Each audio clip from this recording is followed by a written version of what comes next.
Good morning. Today I'm going to make a flower for you similar to the one on this card. The tools you'll require are water in a spritzer, something to pierce a hole, a brad, cardstock, a pair of scissors, and for this flower I use the Fancy Folds die with my Big Shot. But you can use any kind of punch out where you can get 3 different sizes of flowers.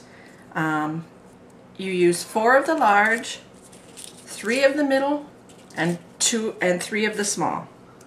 The first thing you do if you use the Fancy Folds die like I did is take and cut in about 3/8 of an inch to 1/2 an inch on each of the petals. This gives it a little bit easier scrunching.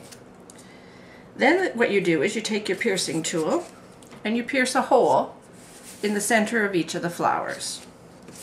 Then it's a matter of taking your brad and sticking the flowers on it through those holes. Offset your flowers so that all the petals aren't neat in a row. And you put the 3 smallest, the 3 medium, and the 4 largest on.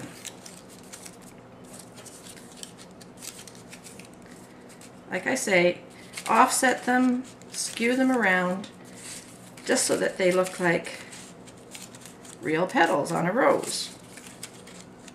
Now this is going to be a really big flower. You can do it a lot smaller. The one on my card I did a lot smaller.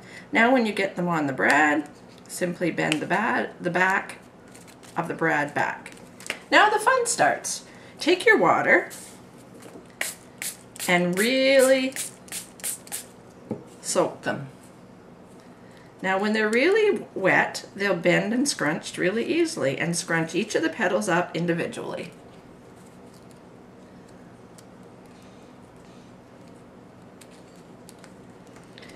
It doesn't matter if they're neat, they want to be scrunched. You might have to re-wet because after you move a layer of petals, the petals below are not wet. Do this for the entire flower. It doesn't take very long. And how much you scrunch determines what your flower looks like. More water. You want it really wet, but you have to be really careful as well because once it gets wet, it gets a little bit easier to fall apart. And you don't want to rip your petals. You don't want your rose being petalless.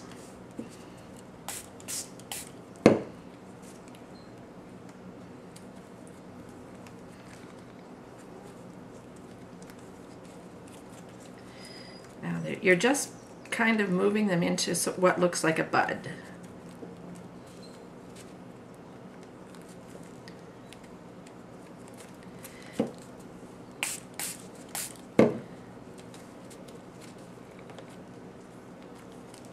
And you do this for the entire flower. It's kind of fun. I find that sometimes I have to spritz the back of the petals as well because the front gets wet, and if you use really good cardstock, it takes a lot for the water to get right through. Because you want these fairly wet. Now I don't know what I'd do with this big flower, but I thought that, you know, if you have a present that you wanted to put a bow on, you could put a bow on instead, or a flower on instead of a bow.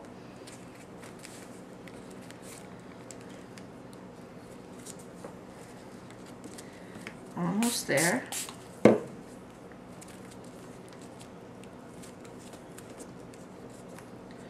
Only a few more to go.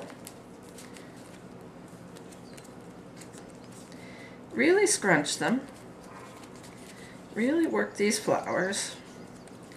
That's what gives your flower the character, is how scrunched and worked your petals are.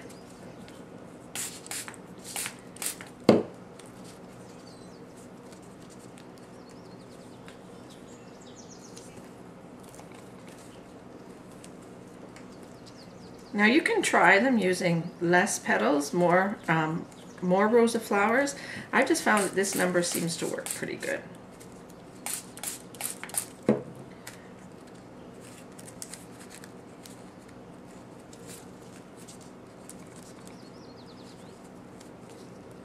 Now I've seen these flowers also done with scallop circles or with just circles. I like the petal effect myself, and I originally did do them with just scallop circles. You have to be careful, not like me, make sure that the water hits the flowers.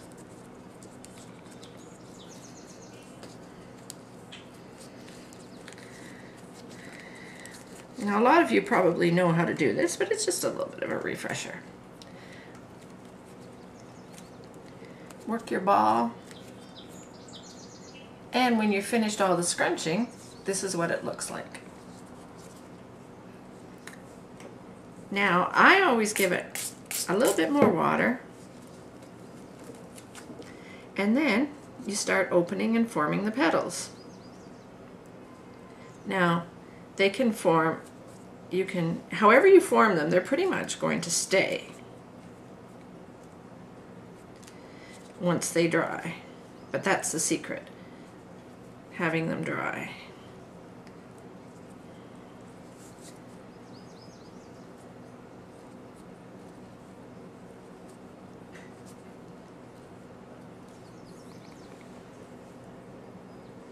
As you can see, it's starting to look like a flower.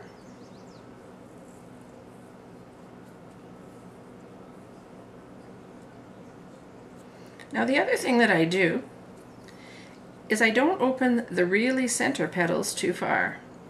I kind of leave them so that, you know how a flower in the morning, the center's closed up.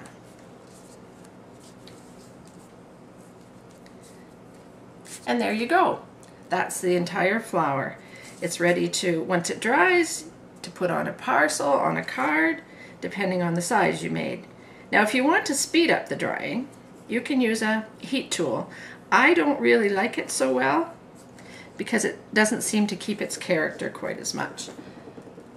When it is dry though, you can spritz it with some shimmer if you want, anything you want to make your flower pretty. Well, I hope you enjoyed this and have a great day.